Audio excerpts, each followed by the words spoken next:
This podcast is for entertainment purposes only and does not constitute professional advice. The views, thoughts, and opinions expressed are the speaker's own and do not represent the views, thoughts, and opinions of their affiliated organizations.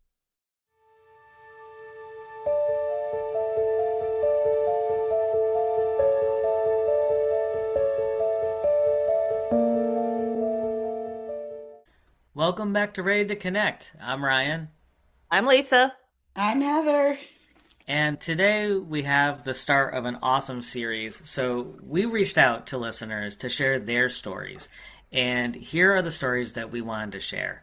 So to start off with, we have Lisa Prue. So Lisa, welcome to the show and can't wait to hear your stories. Okay, thank you. Thanks for having me. Before you start your story, who is this? This is Archie. Archie. What a beautiful Yes, fur. and he just came in to say hello. So tell our listeners what Archie is.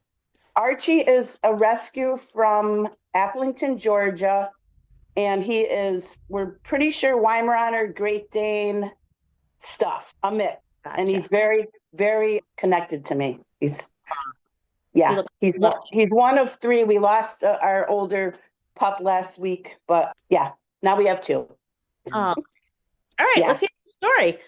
Okay, so my daughter recently had her first granddaughter. Congratulations. She lives down in Austin, Texas, and picture perfect pregnancy, great delivery, was two weeks early, and then baby had a little bit of jaundice, lost some weight. So the hospital, her having a new graduated pediatrician, wanted to do everything by the book. So the baby stayed in the hospital for 4 days. But apparently once mom gets discharged, they no longer take care of the mom. It's all about the baby.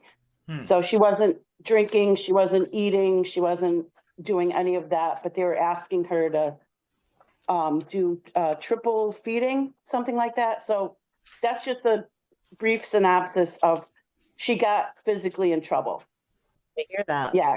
Yeah. She needed my help when she got home. She was too weak to like take it all in. It was just overwhelming. So off I went to help her. She is extremely connected to spirit, etc. Besides her full-time job, she has a tarot business. She's a Reiki master, and she teaches yoga. Beautiful. So she's pretty into a lot of stuff. So that being said, it all seemed to come into her house once I got there, like a lot of synchronicities we were having together. And then we were visited by a spirit that hadn't been there before, which was a little scary, but I can go into that as well. But it was interesting that when I first arrived, like once I got into the house, she was like a little bit anxious, and she said that her bathroom, which is off of her bedroom, was causing her high anxiety. She said, it smells like the hospital. There's something in there. She said, I have a really bad vibe in there and I can't go in there. So I'm just saying I'm going to be using the other bathroom. We're going to be sharing. I said, no, fine. And it was just like a little bit weird for that to be the first thing to be said. Right. So as things went along, we were noticing like different colors being like more apparent, more visible than normally. Like it wasn't like, oh, that's just certain color. They were like in our face, like different colors. Are you talking with like lights or orbs? Like, or both of us were just like super focused on these colors that were presenting themselves. Like, I don't know, whenever I have like a Reiki session with you, Lisa, I always see colors. Right. Like when I close my eyes, I always see like a color, in certain stages. It was kind of like that, but it was objects that were showing their colors. Like they were just standing out. Okay. So it started with red, and like she was still opening gifts, and the first gift she opened was like a bar of soap that was bright red. She opened a couple other gifts, and she was like putting them to the side, like not knowing she was actually doing that. And then she got a candle, it was a St. Michael candle, also red. We were making a grocery list as we were doing stuff, and everything I put on the list was red. I had beets, I had cranberry juice, I had strawberries, cherries, like everything red. So then she's decided, like, well, I must be in like my root chakra, must be needing attention. And having just given birth, probably, that's so then it was moving on to orange, like everything was orange focused. Okay.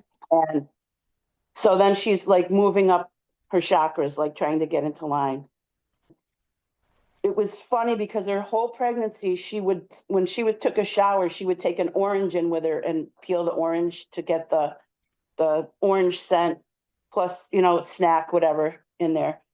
And all of a sudden, when she took her shower with her orange, the orange was burning her hand. She got like burns from the orange peels. Wow. Yeah, like a really bad a bubbly rash that looked like the beginning of poison ivy, but it was super painful. Wow. And then we also then moved into yellow. So we're going up the chakra scale. So And let's just take a moment and pause there a second for our listeners. Chakras are part of the energy body, they're energy centers. And what Lisa's talking about is that there's 7 main ones that lay along the spine, and they start at the bottom of the spine with the root chakra, and they follow the colors of the rainbow. So red, orange, and now she's moving up to yellow. Go ahead. Yeah, and she was like deciding that the yellow, how the confidence from the yellow and the solar plexus chakra was like her healing. And healing kept coming into like all of our feelings and stuff. So then going back to we're going along with that. Like we changed her altar from her pregnancy altar to now like a spring healing kind of altar, which incorporated all the colors that we had just seen, and we had everything to do it. We didn't even have to like go out and get it. It was already there, like, which was a little bit weird. But anyway, so back to the anxiety in the bathroom. I had been there a couple of days, and she woke up one morning and she's like, she's in the bathroom. This is where it gets a little heavy. And I'm like, who? She says, the spirit. She's in the bathroom. She's been in there since I came home from the hospital. And that's why I can't go in there. And I said, well, is she bad? And she said, no, she's there for me to heal. And she wants to stay, but we need to change it. And we need to change it to a healing vibe. And she's in there to eat all my pain and the stuff in there that's rotting, which, without having a better way to say it, like all her maternity garbage, if you know what I'm saying, that kind of stuff. She said that's why she's in there. She's living on that.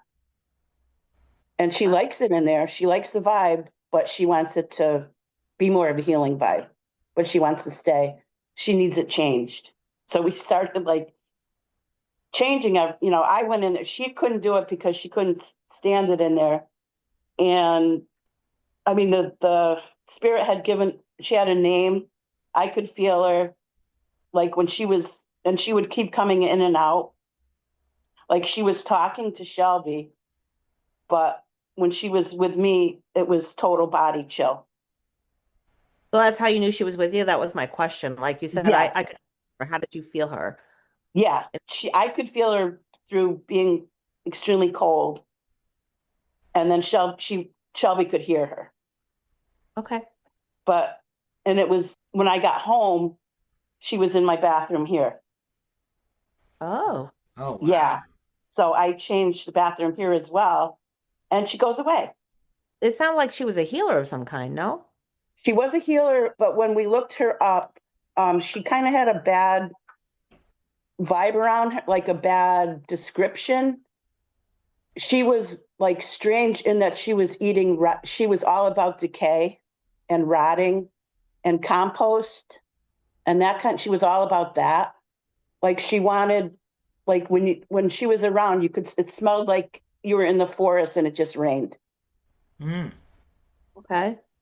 So and her name was Aleph, Aleph. So I don't know. That was her, but we made her happy.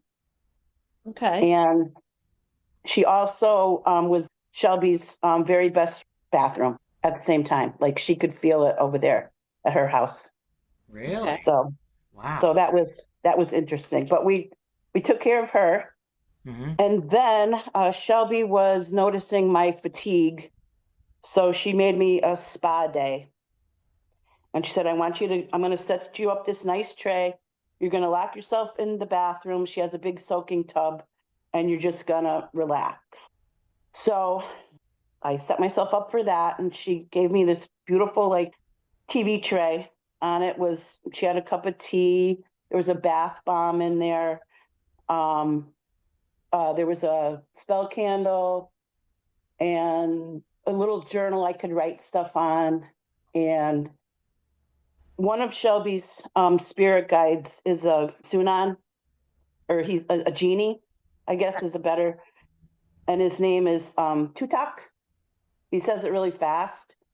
And he's extremely not shy. He's very confident.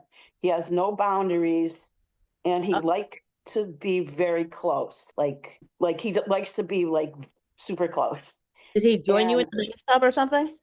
he did. Ah! So I had never actually seen him, but Shelby had, told me all about him. So when he showed up, I knew it was him. And I had got Shelby in a thrift shop, this cool, she was some kind of goddess that Shelby has on her altar. I got it in a thrift shop. And the day I got it, I also bought this little genie that I found in the store, just like laying on a shelf. I was like, oh, it's a genie. I'm going to send that to Shelby because of Tutak. I had forgot to send that to her when I sent her the goddess statue, but I brought it on this trip to Austin. So she put the genie on my tray to bring in the bathroom, to do my spa day. It's like So an invitation for him to join you. Yeah. Yes, I think so. So anyway, I did the got in the tub, this bath bomb. It was like all bubbly, and I was just starting to reflect. And the baby's due date was February 9th, which was the day I was there in the tub. And I don't know if it was Tutak or who said it to me, but I heard them say that this wasn't the baby's birth date. This was my birth date. And I was being born right then in the tub. Wow. And that I was to celebrate this birthday until my next death, which at that time I won't be as scared as I was in the last one. Wow. Right? Yeah. Which also made sense to me, Okay. which I probably won't have time to go into, but anyway, there was that. So, and then That's powerful. yeah, very powerful. And then all of a sudden, there again, the color was in my face, but it was like I couldn't see anything else, and it was yellow, and it was like wrinkly satin. And that's what Tutak wears, is a satin outfit, yellow. So Oh. he was standing too close to me, basically. Yeah. So anyway, I finished out my bath, and I had lit the candle and everything, and I was drying myself off. And I was looking at the candle, and I was like, I don't have a snuffer to put that candle out. And I know you're not supposed to blow the candle out because then the spirit will go away. So I'm like, how am I going to put the candle out? So I bent over to like dry my feet off, and this drip came from, I don't know, my face, and it went directly on the flame and put the flame out. I was like, all right, that problem's taken care of. So that was kind of cool. And then the bath bomb, I don't know, the ones that I've ever seen like completely dissolve when I have them here at home. But this one was like in a little piece of, which I didn't notice ahead of time, was in like a piece of cheesecloth, and it had like flower petals and like herbs and stuff in it. And so I was like, I don't know if I'm supposed to throw that away or what. So I picked it up and I squeezed it out. And then they said, that's the placenta from your birth. Yeah. And I was like, okay. What'd you make of that? What did you make of that when you heard that? I just accepted it. I was like, yeah, okay. So then I didn't like throw it in the garbage. I said to Shelby, I'm not sure what I'm supposed to do with this. And she said, we'll put it on the altar. So it's like a bunch of flowers and herbs that were part of your bath.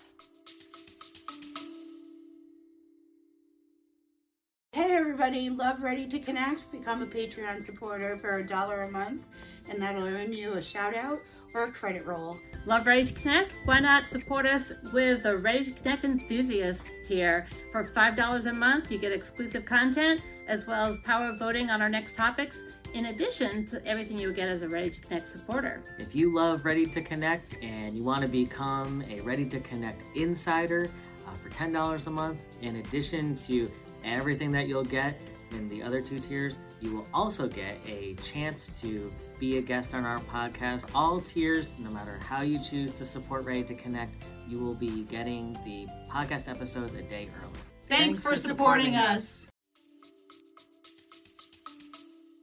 Yeah, and it was like wrapped in cheesecloth, but when I squished it down, it kind of did look like a human, like a body part. Yeah. It was a little odd. Well, it's interesting. You're taking this bath and these herbs and stuff, and you're told you're being reborn or this is your birthday, starting fresh. And placenta is what gives us our life, right, from the mother. Yeah. And so filled with herbs and natural elements, your life is being given to you from nature, I suppose. Right. And I know this about you. You enjoy your nature and your animals. Yeah. And the interesting thing as well was my daughter has never in her entire life asked for help. That's why I knew that she needed it. It was kind of a new beginning for our relationship because she got a shift in her perspective of what being a mom actually is. Like she had a shift. Yeah. So, which is another thing that came on a card that we pulled, which I'll get to in 1 second. But with the bath being over and my candle put out, they told me to go out of the door backwards with the tray and close the door. And then that was the end. And I felt like a different person. Yay. After that. I mean, I didn't feel bad going in, but I felt fantastic coming out. Sure. So there was that. So then I was all excited about that. And then I went and sat, she has a meditation room, and I went and sat in there. And I had gone to Thistleglass on your guys' advice. And I got a bunch of crystals for her pregnancy and the birth and all that. And Mary, as you said, she keeps giving you stuff. I came out of there with like a basket of stuff. But she had given me this pendant that she made with all little crystal balls in it for protection that I wore like down to Shelby. And when I was sitting in the meditation room, Shelby came in and she said, Mom, I bought this pendant, she said, like a year ago. And she said, I don't know why I bought it, but I feel like I need to give it to you now. This is for you. And it was Maiden Mother Crone pendant. And she said, I need a new necklace too. And right when she said that protection necklace that Mary made, the chain broke. Or disconnected. So I was like, well, I guess this is yours now and we'll just switch. So I put the pendant that she gave me, and then she took the other pendant and wore it. So I was like, now I'd pass it on to you. And at the same time, her husband came in and he said, this is weird. He said, I was working in the office and he said, there was something under my foot and I picked it up. And he says, I need to give it to you. And he gave it to me. It was a pendulum with no chain, with no string. It was just the pendulum. And he said, I've never seen this in my life. And neither had Shelby. And he said, but you need something to hang it on. And when I looked at the necklace that had broken off, there was like a little piece of chain left. You know how you can like have an extension on to make the necklace longer? That was separate from the pendant that broke. And it was perfect for the pendulum. Wow. So I put that on there. So it was like everybody was like working together. Wow. And then, sorry, this is like the airplane card I caught because we were just down there again this past weekend. So anyway, she had said for me to pull a card from her tarot deck, and which she has, I don't know how many, 20 or whatever of them. And I said, this one right here on the table? She says, yeah, that one's good. And there was a candle on top of it lit. It was a karma candle. And when I moved the candle to open the deck, there was a card stuck to the bottom of the candle. So I was like, well, that, is obviously something. And when I looked at it, it was a dead fox. And I was like, I just looked at it like, this is kind of a strange thing for whatever. So when we looked at the meaning of it, it meant that it was the end of a cycle and a new birth, which I had just been born like the day before. And then she had her new baby. And it said it was, the fox represented a necessity of letting go. So we were letting go of like how Shelby was now going to be able to ask me for help. It was like that we became much closer on that visit. And it was also represented a bridge to new beginnings, which was what it was all about. Also a shift in perspective, which we decided was because Shelby became a new realization of what moms actually go through. And she never appreciated it. Yeah. So she was like, I have to thank you. I have to thank your mom. I have to thank all moms because this is like not easy. So that's like pretty much how it ended. Like everybody was changed and better. So this is interesting, Lisa. I looked up the spirit of Aleph, L-E-H, and what it means. Well, it's the first letter of the Hebrew alphabet, but it embodies the essence of beginnings, strength, divine breath, and unity. That's what it was. What it was. Wow. Yeah. So she was probably taking all the stuff that was there rotting, spiritually rotting away, so that the new beginning happened. Yeah. Yeah. Because I'll say it really shortly, like my first death, that they said that this was a new birth after my death from before, which was, I know you, not you, Ryan, but I know Heather and Lisa both have kids. When sometimes I don't know if you've gone through the conversation of how you could have been a better mom. I don't know if you've had that conversation. And it was pretty shocking to me what she said. And it kind of made like part of you die inside a little bit. Sure. And that went away. That completely changed with that whole, like, I don't know. I felt like I had a dagger in me, like after she said that, which was a couple years ago, but it's gone now since that whole experience, our time together at this point. So that to me was like beautiful. What an experience. Yeah. And it hasn't gone away. That hasn't gone away. It's just gotten better. It definitely seems like... Yeah, I was like, I have to share this with somebody.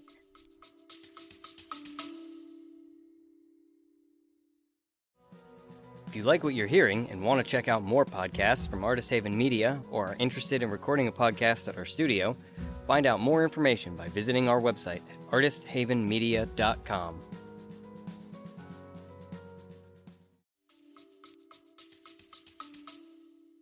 Yeah, absolutely. Yeah, thank you for sharing that story. It definitely seems like certainly a time of, as you said, rebirth and also healing just all around. Yeah. So that's incredible. Yeah. I know there's heavy parts of it, but I mean that's how it was. Yeah. So that was cool. Did you, Lisa, did you recognize that you had a spiritual dagger with, still kind of in place until throughout the last couple of years, and Yes, then you did absolutely. realize something was there? Yes, What absolutely. area of the body was the dagger affecting you? I want to say like my adrenals, like in the back here. Yeah, like heart space, low backside heart Yeah, space. yeah, yeah. And then when you had this birthing moment when that dagger was removed, did you have something visceral happen for you? Like, did you take a really deep breath as that dagger was pulled out, or did it feel like it just slipped out and fell to the bottom of the tub? Like, what was your experience of now recognizing that dagger was removed? That happened right when they said, this is not Ren's birth date. This is your birth date.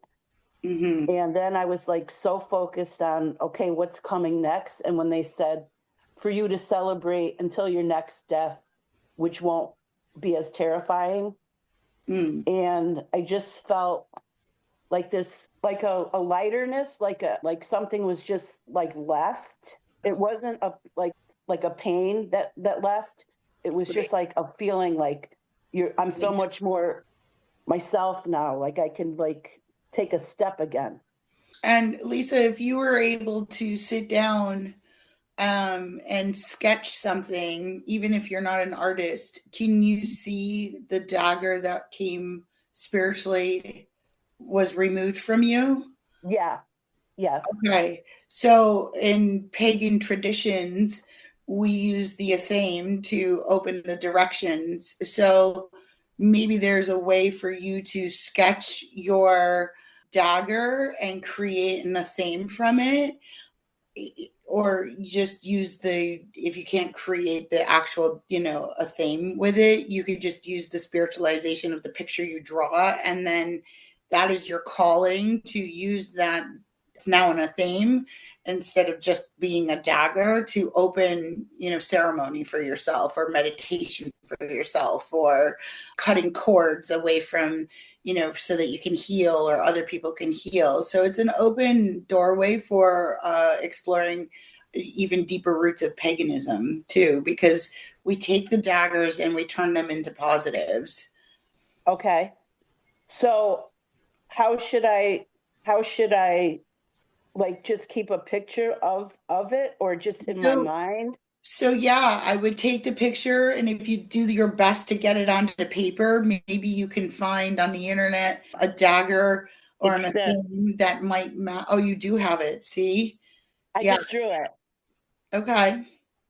So maybe try to find a theme on on the internet so that you can purchase it, and this becomes part of magical healing practice for you, when we can Okay. take a negative dagger and turn it into a positive theme to open up direction so that you have constant connection spiritually. Thank you. I You're love welcome. that. I will Yeah. definitely do that. Well, Yeah, it's because I important to take a negative and make a positive, right? absolutely. Yeah. Well, I love this experience, and I love it for you too, Lisa. Yeah. Yeah, it's been amazing. So tell us now about your mule. Okay, so I had a mule, Shasta was her name, and I got her when she was 2 years old. And I had her for 31 years. Wow. And yeah, and she was the best. Like she never ever didn't do something I asked her to do. Like we used to do demonstrations at Yukon Symposium, Equine Fair up in Springfield. She just did everything. You could ride her, you could drive her. I used to do plow matches with her. Her favorite thing was to do trail riding, which I live right on Hop River, the Greenway Trail, so we used to ride there all the time. This is a Huh? mule. This is a Yes, mule. you're not a Okay. donkey. Yeah. So aren't mules supposed to be stubborn? But she did everything you did. No, they're self-preservative. I'm just kidding. Go ahead. Keep going. But yes, they do have that rap. But the problem is they're too smart for their own good, and they will not put themselves in danger, unlike a horse. A horse is like will flee away from something they're frightened of. A mule will stand there and figure it out until they can progress. And we still have a mule. My husband's mule, Jerry, he's still here, but I'm looking at him out the window. But yeah, so Shasta, she did everything I asked her to do. She did not like any kind of driving. Like, she hated the plow matches. She hated pulling the wagon I had. So it was funny. If I got the harness out, she would run and stand behind a tree. Like, you can't see her. I mean, she was 1,200-pound animal trying to hide behind a tree because she didn't want to pull something. But she would love to go for rides in the trailer and also to go trail riding. So she was remarkable. Lisa, was she more horse than donkey? Was she more mare than donkey? She wasn't mare at all. So she was more donkey. Yeah, she was just like super smart. Yeah. Super smart. Yeah. And she was so cute. She was little. She was like, they used to call her the yellow mule because she was like a palomino color, but super light colored. Okay. So sometimes she looked white, sometimes she looked yellow. Yep. Well, anyway, she was 31 years old, and I went out to feed her one morning, like in August, 2 years ago, and the other mule was screaming, and he came charging up to the gate, and I was like, something's up. And when I went in the barn, I didn't see her standing there, and she was laying in the stall like she went to sleep. There was no thrashing. There was nothing like she had any kind of issue. It just looked like she laid down and went to sleep, and she was gone. So I called my husband, told him, and he came home from work, and we decided we're going to just do everything here, and we're going to do it alone. So she was in the stall, so we had to take her out of the barn, obviously, which was a feat in itself because she was 1,200 pounds. But right when we got her out of the barn onto the grass in front of the barn, I'm a crow person. We have 3 crows that come here like religiously. And one flew directly, like couldn't have been straighter than an arrow, directly over me and her as she was laying on the ground. It was just like, and he was so low, and he just like completely flew straight across over us. And then I turned around, and there was 3 female cardinals on the fence on one side, which I never saw 3 cardinals sitting together, females. And then directly across, there was one male on the post. And she was laying on the ground between them. It was just like, that's pretty cool.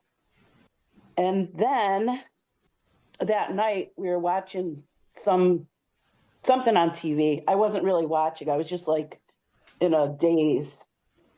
And across the bottom of the TV screen, you know how in cities, like in New Orleans, they have the mules pulling the wagons. Mm-hmm. Yeah. Down in the corner of the screen, I saw a white mule pulling a white carriage, and it just went across the bottom of the screen on a TV screen. Wow. And I said to my husband, "Did you see that?" And he's like, "I think so." But it was just like, that was crazy bizarre. Right. And then, I kept looking for signs, and there was a soaring yellow, like pale yellow butterfly that was like the size of my hand that flew past me. It almost hit me in the face out in the yard when I was coming back in from the barn, which I took as being her. And then I work at a horse farm in town, and I went like a couple days later, and there was 2 mourning doves calling, and it sounded like surround sound. And I had also heard that at home. But when I went to feed the horses over there, they had their little feed thing on the ground. There was 3 mourning doves sitting on top of that feed bin. And I only ever saw 2 before, but there was 3 of them sitting there. And they were just on the ground, like looking at me. So I took that as her as well. And she had this habit of, on my right shoulder, she would rub her forehead, and she'd rub so hard that I would have to brace myself against a tree or a fence post or something so that she wouldn't knock me down. But she always did that, and always on my right shoulder. And when I turned one of the horses out that morning, and this horse has never made contact with me before, she did that same thing on my right shoulder, which I thought was pretty cool. Beautiful. And then I saw a blue butterfly here at home as well. I see a lot of butterflies like around that time, but the really bizarre thing was I was going into work that morning, and I said, please give me a sign, Shasta. And I was like going on the road behind my house, and the sun got so bright that I like had to like squint my eyes. It was so bright, like there was a reflection coming back. And the house behind us that connects to the field where the mules hang out, like when they're outside, there was a camper that had never been there before, parked in the driveway, and it had a metal like hood over the window, awning, I guess you call it. And it was a Shasta trailer. Oh, wow. And it was the sun hitting the icon, what do you call it? Icon? Logo? Emblem? The logo that says Shasta, Yeah. beaming like in my face to where I couldn't even like drive. It was so bright. That's a And sign. then such a sign. And then the last sign, which was probably the strongest and the most bizarre, was I drive a FJ Cruiser, which is a discontinued car that I refuse to give up. And we were going to Colchester to get a load of hay, me and my husband in the truck. And out of nowhere, this blue FJ Cruiser pulls, like almost cuts us off, like came out of nowhere, and it was pulling a little vintage camper trailer, which I love little vintage camper trailers. It was a Shasta. And I said, I want to know if this guy's redoing this trailer. If he's going to sell it, let's see where he drives to, because I want to like stalk this trailer. I want this trailer. So we're, watching it. We were following it. We were going to Colchester. And then all of a sudden we both realized that it was no longer in front of us. And we don't know where it turned off. It just like disappeared. Wow. So not meant for that you was to that. use it. Definitely. Just a good reminder. Yeah. So that was that. That's my story. And it was all good. That's why I said that the Shasta story was a little bit lighter. But she also comes back, every once in a while. Like I know she's been around. I think it's a great story for our listeners to kind of really, you're in tune, you're aware, Lisa, so you see the signs when they're there. And I think it's just a great story for our listeners to hear again, because we've talked about this before on the podcast, about opening up your awareness, because their signs are all around you all the time. Not even when you ask for them, they're there. Right. And your podcast actually like brought me back to that, bringing it back to the surface, like not just taking it for granted. It's like, oh no, I should be paying attention to that. And it's because of like what you guys are saying in your podcast, like to be aware of this kind of stuff. It's there. Just see it.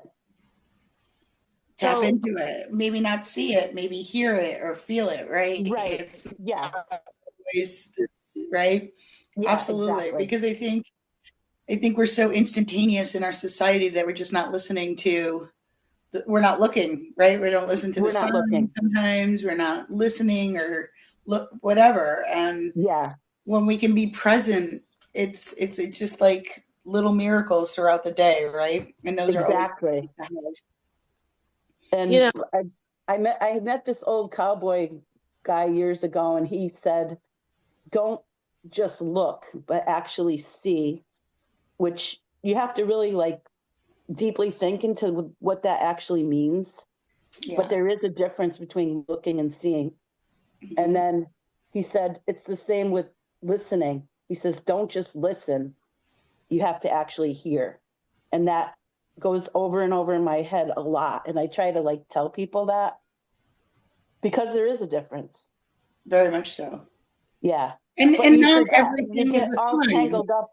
You get tangled up in your life and you lose that Connection. little bit of an edge that Yep. actually hear, don't just listen or just actually see, don't just look. Right. And it's not that hard.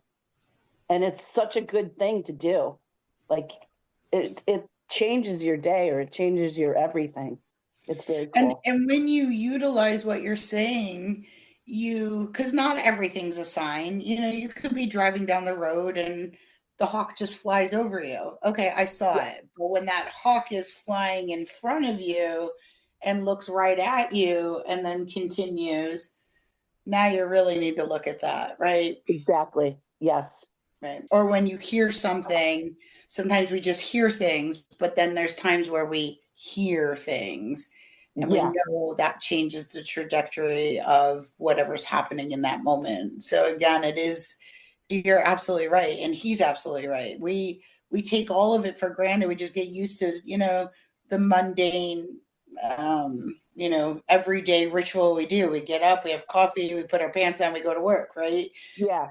This reminds us to be mindful, right? That whole word Exactly. that's always over the internet everywhere. What is Yeah. mindfulness? Well, that's mindfulness. Yeah. And it's work. It's not just superficial. It's work, but it's such necessary Yes. to do that. And that cowboy that he showed me that by picking a leaf off of a tree. And he says, look at this, tell me what you see. And I, superficial. And he says, now see it and tell me what you see. And it was completely different. Right. Because So, you can see a leaf, but when you look at a leaf, it has veins, it has texture, veins, it has yes. color, and right. Yeah. Two different sides are completely different. Like, and the stem and how it sits on the branch and how the different leaves grow on different branches. And it's just a little thing, but it sure can change the way you see things. As we're Absolutely. saying. Yeah. Can I just go back to the Shasta story for a minute? I have a question for you, horse ladies. Okay. Is it likely for a mule to channel through a horse like that? Like I know I channel spirit, right, for people when they come for readings. You do too, Heather. Do horses do that? Oh yeah. Like, is it hard for an animal spirit? Because I don't do a lot of the animal communication. Not like you do, Heather or Brian. You're definitely more of an animal communicator than I might be. But um, does the spirit of Shasta have to work hard to do that to get into the horse to nudge her like that? I I felt like I was asking for it. Right, Like but that horse maybe needed, like I asked her to do that for me. I mean, would a horse hear Shasta saying, "Go nudge my mommy"? I don't know because I was concerned about Jerry, which is our other mule, and he never had been without her. I mean and we got him when he was 6 months old. So I was like, do I quickly get another mule? Do I quickly get another horse? Do I get a goat? Like what is, but he went through the whole process, including like she's buried here and he stands there and he walks in circles. Like even when it snowed this winter, you could see where he walk in circles, like right where she is. And he lays there. And so he knows that she's there. But I had talked to an animal communicator and I said, can you ask him like how to help him through this? And it was soon after she passed away. And he said that he would like to have a horse friend to gel with. And I was like, that's totally what he would say because he's like a hippie. And he also asked for her blue blanket, which it was like a fleece that she wore like if it was chilly out in the barn. He wanted that in his stall, and there was like a gate. So I hung it on his stall. He wanted that. And I was like, he's telling her that he wants that. And, but he's done well. And I don't know, he just asked for us to continue to rub his eyelashes because he likes when we do that. So I don't know, there was communication from him through her, and I haven't had the strength yet to ask her what happened, because I don't really know if I need to know, because it was peaceful. So, but he's Well, gone. what is your heart space? What does your heart say, Lisa? Like that's your answer, right? Yeah. I feel like she couldn't have done it easier for me. Right. I didn't have to make any decision. She did it on her own terms. She did it on her own. Yeah, and she went to sleep. She went to sleep, and she was so peaceful. I mean, there was nothing about her that looked distressed. Right. Yeah. She went to sleep. She went to sleep. I think most people, when they think about death, whether it's a person or an animal, like most people would say, I would just rather just go to sleep and that'll be it, right? No suffering, no whatever. Yep. Yeah. So she was fine. She was fine the night before. I went out there at night check, like 9:00, and she's standing there eating her hay, like every other night of her 31 years here. And then she wasn't. In the morning, she went to sleep. Yep. So yeah. And she was in the other stall. She was in Jerry's stall. She wasn't even in her own stall, which actually made it easier because it was closer to the door when we had to bring her outside. And she knew that. She was conscious. She was conscientious. Right? Yeah, absolutely. And then she went to sleep. And she knew she did it on her terms. Yep. But she positioned herself so that she knew you could take care of her a little easier. Right. Yep. And this may be why, Jerry's not having such issues with it, because he was privy to her being there. Right. And he was probably there for the whole process. Oh, absolutely. Yeah. Because they shared the whole area together. They had their option of which stall they wanted to go in, and they had we had opened up the two stalls together. Like in the past, probably 4 years, they usually had separate stalls, but with runouts to the outside, so they can go in and out as they please. But she was in his stall, and like I said, he met me. He screamed and ran to the gate that morning. And then, the other thing I forgot.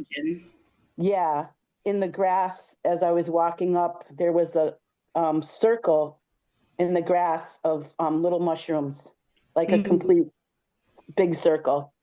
I was like, yeah, something's up. Well, they say when you find a mushroom ring that it's the fairies, right? The fae folk. That's how I took it as well. Yeah. The faes, their little hobbit area, right? Their little area. And we have a little, behind the barn, we have like a woodland forest. I have one that I hope that fairies come to. I think they come there. I mean, that's why it's there. Well, they're like shiny objects, so you could put trinkets out there, or like go to the Dollar Tree or whatever, the bucket and quarter store, and get a little bag of beads that are sparkly. Yeah, kind of sprinkle them in where you think the fae are. Yeah, I will do that. Here where I live, they live in the side lot where all the ferns come up, and you can see them. They look like super giant fireflies, and you can see them just sprout, fluttering around. Oh, that's fun. Yeah, I will do that. In fact, the other evening, I had a guest over, and this person, not quite on the same page as we are, comes running in and he's like, "Fireflies?" And I was like, "Oh no, it's way too early for fireflies." Yes, He's it like, is. "I'm going crazy." I'm like, "You're not crazy." I was like, you're by a lake, we're in the woods. Like, what did you see? And he was like, "I saw a firefly on steroids." And I was like, Oh my, "Okay." I love it. Oh my gosh. And I was like, "So is it this big, this big?" He was like, "No, no, no, steroids." Oh my goodness. So the Fae are awakening with as spring, although you wouldn't know it last night because it was only 20 degrees here last night. I know. The Fae are awakening for spring. So you keep your eyes open. But they Okay, like I'm going to certain do that. objects. Well, they used to be here when my other daughter was little because I used to find like these sticks in the yard with like a little string tied to it. And I was like, what is that? Oh, that's where they dry their clothes out, the fairies. And then we had a wedding and where my husband and I actually had to like sit in chairs out there and we had to wait because the bride came to the altar, but she had to ride in on one of our chickens. And it was a little bit hard to get the chicken to come to the altar. But she Wait, what? Okay, all right. the bride rode in on the chicken to get married. And so we had the fairy wedding in the yard. And then like a month later, I was like, so how, I can't remember their names, but I said, so how are they doing? She said, oh, they went to Florida. They're not together anymore, but they're still best friends. That's quite a story about the fairies that live there. Well, that was from my youngest daughter. That was her deal. Yeah. Thank you so much for sharing your stories with us here on Ready to Connect. We really I'm do. full of them. Well, thank you so much for joining us Thank today. you for having me. Yeah. It was good to see you and talk to you. Great to see you guys too. Yeah. Sorry I missed your fair. That's all right. Come see us on the 4th. I will. Yeah, we were back down in Austin, so when you guys had your fair, but I had planned on going. But I'll find you. I'll catch up to you. All right, perfect. Thanks again. All Sounds like a right. plan. You guys have a great day. Thank you too. Thank you for connecting with us. Thank you. Keep up the good work. I love it. Thank you. Thank you.